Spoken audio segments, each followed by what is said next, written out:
Domain as matter करती है? हाँ। कैसे मैटर करती है, क्या देखते हो आप डोमेन? एक डोमेन मान लो, एक डोमेन है 10 साल पुराना, एक डोमेन है 2 साल पुराना, गूगल अपनी नजरों में किस डोमेन को अच्छा मानेगा? अब आइडियली इसका कोई फिक्स्ड आंसर नहीं है अकॉर्डिंग टू मी, पर उस डोमेन पे इन 10 सालों में क्या हुआ क्या नहीं हुआ। नहीं मतलब अगर सेम कंपनी के डोमेन है, मतलब मान लो ऑब्वियसली 10 साल पुराना, अगर सेम नीश के डोमेन है, सेम कंपनी के डोमेन है, भले ही उस पे रेफरिंग डोमेन से 2-4 ज्यादा भी होंगे ना, तो भी एज को ज्यादा मैटर दिया जाएगा, क्योंकि ये बहुत पहले के टाइम से चल रही है वेबसाइट, सस्टेन होते हुए धीरे धीरे वो चल रही है, और कोई बिजनेस उसके ऊपर कर रहा है तो ऑब्वियसली वो उसको ज्यादा प्रेफरेंस देगा। ओके। एंड जब बात आती है कि आप एक्सपायर्ड डोमेन में डीआर, रेफरिंग डोमेन्स, ट्रैफिक, ये सब नहीं चेक करते हो? मैं ट्रैफिक चेक करता हूँ, हाँ। डीआर भी चेक करता हूँ, पर अगर मान लो मेरे को कम डीआर वाला डोमेन ज्यादा एज पे मिल रहा है तो मैं उसको ज्यादा प्रेफर करूंगा, क्योंकि सबसे कम बिड उस डोमेन पे लगती है। करेक्ट, कम डीआर वाले पे। हाँ, कम डीआर वाले पे कम बिड लगेगी तो मेरे को सस्ता डोमेन मिल जाएगा और वो काम भी करता है। ओके। और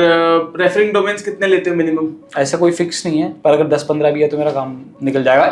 मैं एज को ज्यादा प्रेफरेंस देता हूँ। ओके, टेक्निकल एज को ज्यादा प्रेफरेंस दे रहे हो। एंड ट्रैफिक, क्योंकि ऐसा कहा जाता है ना कि अगर उसके पास पास्ट में ट्रैफिक नहीं रहा तो अब भी ट्रैफिक आने के चांसेस कम होते हैं। वो डिपेंड करता है आप किस टाइप का डोमेन बाय कर रहे हो। आपने मान लो किसी बड़ी सी कंपनी का डोमेन बाय किया है, हाँ। जो कंपनी सर्विस प्रोवाइडर कंपनी है, तो उसका तो ट्रैफिक क्या ही होगा। बट फिर जैसे कुछ डोमेन का एज डोमेन होंगे पर एकदम 0 ट्रैफिक होगा, उसकी बात कर रहा हूँ मैं। अच्छा हाँ, उसको फिर मैं ड्रॉप कर देता हूँ। मतलब थोड़ा ट्रैफिक तो आप देखते हो, मैं थाउजेंड्स ऑफ ट्रैफिक की बात नहीं कर रहा, मैं 20, 30, 40, 50। थोड़े का मतलब ये है कि सबसे पहले एक और चीज मैं ऐड कर देता हूँ मैं। लेट सपोज डोमेन है किसी भी नाम से है ना, वो उस नाम पे रैंक हो रहा है कि नहीं हो रहा है, पर्टिकुलर पता चल रहा है कि वो उस नाम पे ही रैंक नहीं हो रहा है। हाँ करेक्ट, अपनी ब्रांडिंग पे ही रैंक नहीं हो रहा है तो कोई सेंस नहीं है उसका। करेक्ट, और क्योंकि वो एज होगा तो आई एम श्योर उसकी ब्रांड की भी सर्चेज आ चुकी होंगी। हाँ। तो ट्रैफिक तो एनीवेज आ रहा होगा। आएगा।